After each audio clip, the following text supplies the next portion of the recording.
Do you have a copy of the Bible with you? Of course. Yeah, that's my copy I was right wondering there. if you could read a verse for me. Sure. It's just like 7 sentences. All right. Yeah, it's in the New Testament. Yeah. It's 1 Timothy 2, verses 9 through 16.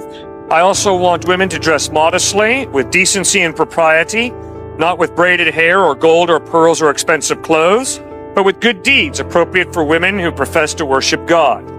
A woman should learn in quietness and full submission. I do not permit a woman to teach or have authority over a man. She must be silent. For Adam was formed first, then Eve. And Adam was not the one deceived. It was the woman who was deceived and became a sinner.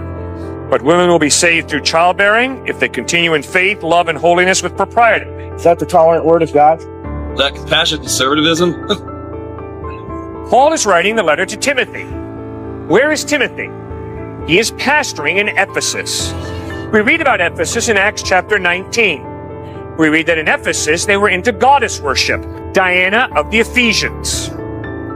They were into pantheism, worshiping Mother Earth. That's what they were into. That's the historical context. So, women will be saved through childbearing if they continue in faith, love, and holiness with propriety. Well, what's the problem here?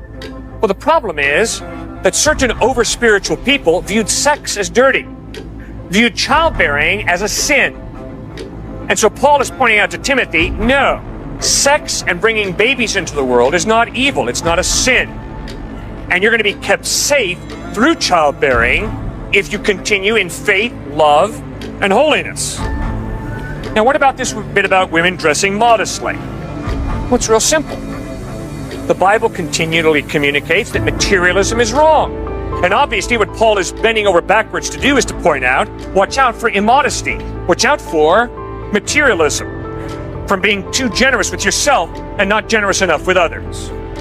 What about this bit about not allowing a woman to teach? Well, that's weird, because Paul had a woman named Priscilla teach the great preacher named Apollos.